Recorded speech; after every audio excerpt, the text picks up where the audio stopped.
Welcome to another episode of Amplify Your Business. Today, we're going to be talking about estate selling. And this is actually a really interesting topic because there's so much that goes into properly liquidating one's estate upon their death. And so this is something that we don't like to think about, something that is something that people don't really understand, I guess, until they really get into it. And so it's great that we have experts that can help us with this. And so today I have Becky Oxton. She's the co-owner of Sunrise Estate Services, who's going to walk us through her business and explain a little bit about her journey in entrepreneurship. So welcome to the show, Becky.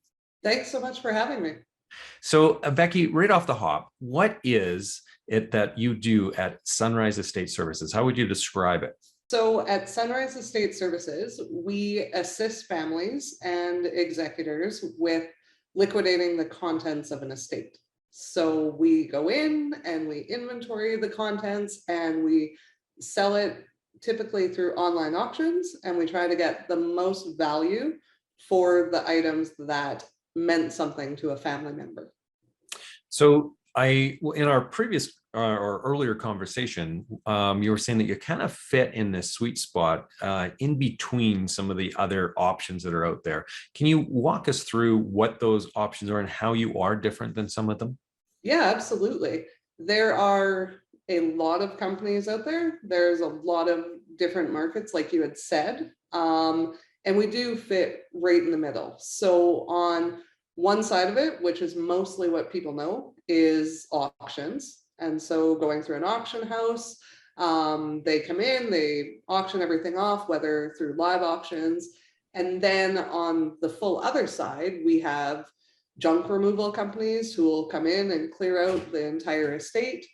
And we also have, kind of people in between that would go in and purchase the contents of an estate. And so we do fit right in the middle of that, in the sense of we don't just go in and throw everything out. We will sort through the content. We will find the items for the beneficiaries and the will. We will find all the personal documentation, make sure it's all back to the family. But we also take the time to set up the contents properly. We test all the equipment, we test electronics, we clean the items. We strive to sell the contents in a compassionate, in a respectful manner. We have photo taking stations. We want to respect the person that has passed away and their family members. And so we're right in between. We are licensed auctioneers. We are certified appraisers. But we tried to find that niche market right in the middle that will do everything. Yeah, and you'd mentioned earlier too that, like, as you're going through everything, you'll discover, important documentation and different things that the family is going to need or want, as well as you're sorting through what has value, what doesn't have value, and so on. So that I imagine is also something that's a little bit more unique, right? Because I'd imagine a lot of that stuff with some of the alternatives just ends up in the dumpster. Oh, absolutely. And there is a tremendous amount of work that goes into an estate for the executor or for the family, filing the taxes and having those tax records for 7 years in case, the CRA does an assessment on the estate. And so we will find everything that is possibly there to find and ensure that the family has everything they need to move forward with the process and fulfilling the duties of the executor. Yeah, it sounds like a tremendous amount of work, and what a great service that you can offer people who, are going through usually a fairly difficult point in their lives, as well as they're dealing with the grief of losing a loved one and so on. And then you have this huge burden of this estate, in some cases probably massive amounts of items and things that they have to sort through. And so you come in and help them with that. So that's a really great service that you offer. Now, in terms of your journey, then, is this your first business then that you've started? Are you a serial entrepreneur? Give us a little background on your story. So not serial entrepreneurs. So I own Sunrise Estate Services with my husband, Claire. So this is the first company that we started together. Before that, I had started a company, but it was strictly for one contract. Yeah. So I would not say I was an entrepreneur when I started that first one, but Sunrise Estate Services was definitely the first opportunity that we had found that we felt there was a gap of services Yeah. in the market. We couldn't find really any other company that was doing what we were hoping to do. And so based on circumstances, my husband worked in oil and gas, and that's up and down at best. Yeah. And so in 2015, when he had gotten laid off from health and safety and oil and gas, we just thought, let's do this. Let's absolutely work and find the services that we think would be valuable to people, and let's do it in a way that's respectful and compassionate, and see how we can help people out in awful times. So how did you guys determine that there was a gap in the market? Was this something that was a service that you were searching out for your own need and it was missing, or how did you guys do that research and identify this opportunity? Yeah, unfortunately, both Claire and I have suffered some pretty significant losses. I lost my mom when I was 25 and worked through part of that process. And thankfully, we have some friends who work in kind of wealth management areas, and in just having a network of people. We've been really fortunate to meet interesting people in our lives, and people who do kind of different jobs that we never knew existed. And just through life experience and personal experiences of dealing with loss ourselves, when we had the idea and my husband brought it up just kind of randomly, I think we're either sitting on the couch or sitting in front of a fire, and we thought this would be great. Let's see what's out there. So we had found a bunch of those companies, like we talked about before, the ones who do really specific parts of the job, but we never found one that did it all. And we thought we could be these people. So. And you are. And so 7 years of success, but Yeah. with 7 years comes a lot of, experiences, a lot of lessons learned along the way, some difficulties, I'm sure. So walk us through some of the key lessons as an entrepreneur that you maybe have learned in that 7-year journey then that you've been on. Yeah, key lessons are, we often say, just keep your head up and keep going. Yeah. Because not every day is great. Some days are really, really complicated. And we're the people that know we don't know everything. And so we really do try to foster the relationships of people who are experts in doing certain things, whether that's, we have 15 vehicles to remove from an estate, and we're not a tow truck company. And so call the experts, right? It is a matter of being open to relationships, knowing that you don't have to do this all by yourself. There are thousands of people out there, entrepreneurs out there, who are willing to have coffee with you and talk you through and answer your questions. The biggest thing we did is we found a great bookkeeper in the very beginning. Yeah. We got some recommendations from people, we interviewed them, and we did the exact same thing with our accountant. And so we've had them with us since the beginning, and that has saved us many of times. I think it's something that's overlooked, and it's something that, when you're doing the daily grind of doing estimates, meeting people, trying to get the jobs, it's really hard to stay on track of the bookkeeping side of it. Yeah. And the best advice we ever got was from our accountant that said, don't do anything to red flag the CRA. Follow the rules, do exactly what you have to do, and don't miss deadlines. Yeah. And so thankfully we have people who remind us of that and tell me when those deadlines are, and we take it from there. It's just something that somehow it just goes by the wayside, and you just forget you have to do these things. Yeah. The admin part is so easy to not, find the time or dedicate time for it, because we're so busy as entrepreneurs wearing all the other hats. and really just trying to, do the business development and ensure you're on top of the management of your human resources that you have that are working for you, and all the client relationship stuff. Like, there's just so many things that you have on your task list, and the admin is always, because it's not something that's going to generate your revenue. It's not something that's going to help you close another deal or anything like that. It just gets pushed down and down the priority list, and it's really tough to get to. I hear you. I'm one of those people who are very deadline oriented, in the sense that it needs I need a tight deadline before I'll actually prioritize some of those things, which is not the best way to be. So in terms of some of the challenges that you have maybe had, is there anything in the 7 years that you go, man, that was a mistake?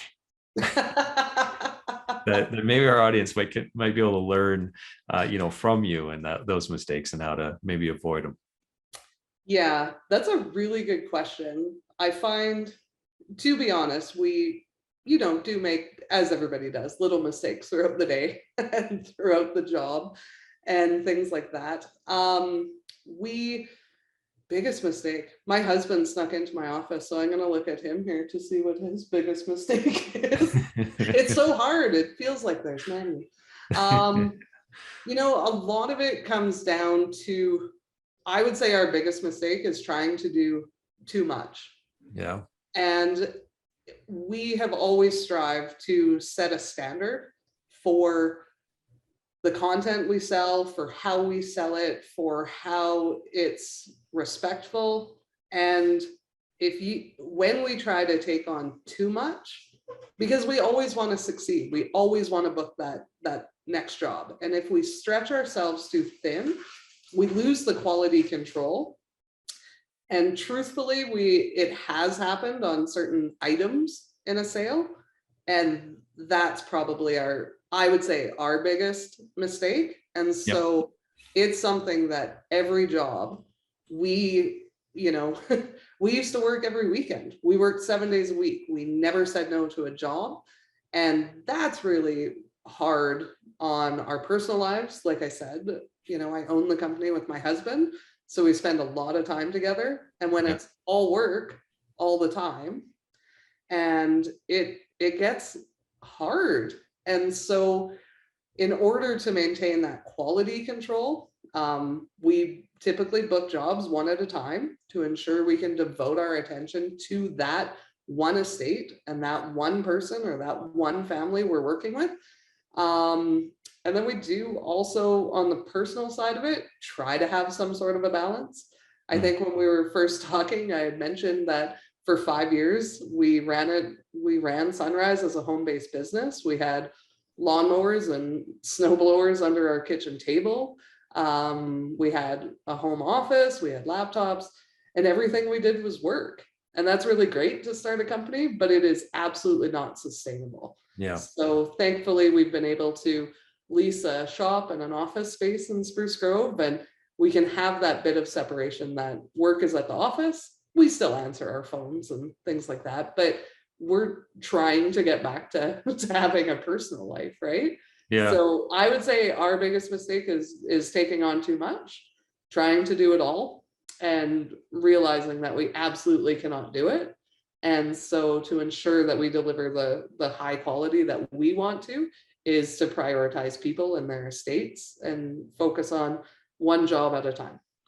So relationships are difficult at times, and right, and so relationships with a partner in a business can become strained. Relationships with a spouse can be strained. When you combine the two, so your spouse is your partner, is there any advice that you would give people who are in a similar situation or who are considering getting into business with their spouse? What are some things that you have discovered along the way to make both work, the business relationship as well as the marriage relationship?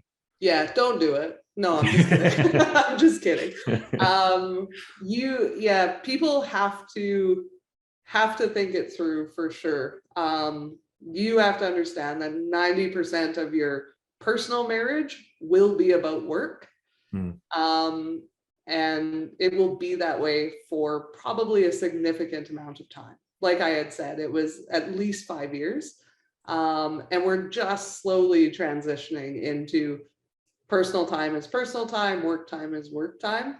You have to say, again, our accountant had said a business partnership is like a marriage. Yeah. And so we had thought, well, we're already married, right? Can't spend any more time together. But the teamwork is critical. So my husband and I have always worked together really well. Whether that's on hobbies and building decks or anything like that, we have strengths and weaknesses that complement each other. And so I don't think we had any idea what we were actually getting ourselves into, but we were firmly committed to doing it together. And so biggest advice is, truthfully, really think it through. Make sure you're on the same page, because when you're passionate about the way the business should go or decisions that should be made, you have to have clear boundaries that this is work talk. This isn't marriage talk. We're not going to take this home with us. We're going to go home. We're going to walk the dog. We're going to get out of work mode and cook supper together and not talk about it again until the next day.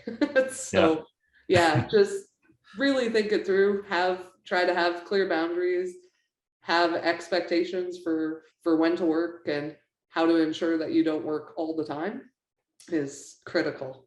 Yeah, it's such a delicate balance, right? And something that I think every entrepreneur is challenged by at some point in their journey, if not through the majority of the journey.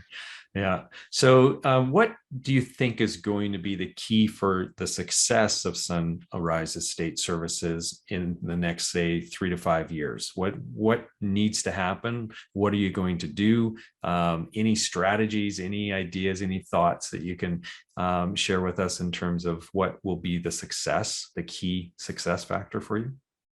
Yeah, I think what we maintain is the success is based on our ability to adapt to the situation. Mm-hmm. When we had first started, we liquidated the contents of an estate through an estate sale. And so at that time, we would go into the person's house, we would set it up similar to a store, we would appraise the items, we would price the items, and then for 3 to 4 days, we would allow entry into the home and people would come and purchase the content. When COVID happened, we really had to switch gears with the restrictions. We had business licenses. And then, for instance, when Edmonton went to limited capacity, that really restricted what we did. Mm-hmm. We did switch gears really fast to go from in-person estate sales to online auctions. And so that's been an incredible experience.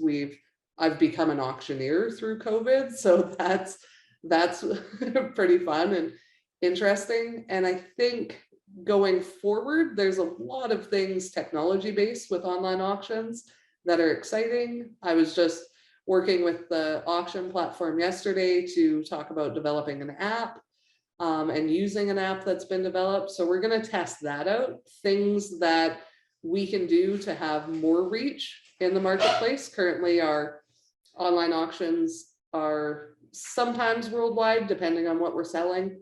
Most of the time, it's just North America. Trying to really streamline the process, because it's funny, we have 2 different kind of customers, right? We have our clients that have hired us to liquidate the contents. And then we also have customer service for the people who are purchasing from our auctions. And so we want to ensure that we're meeting everybody's expectations. So whether that's packing items to ship them, whether it's shipping fragile items, we want to ensure that people get what they purchased. And so a lot of it's going to be streamlining the shipping, keeping up with technology, trying to keep on trend with what's selling and what it's selling for, as well as continuing to offer the services that clients need. No job is the same. I just did an estimate on Monday and, they were asking all these questions. Can you do this? Can you do this? Yes, absolutely. We can do exactly what you need us to do. We can do as much or as little as you are looking for your specific situation.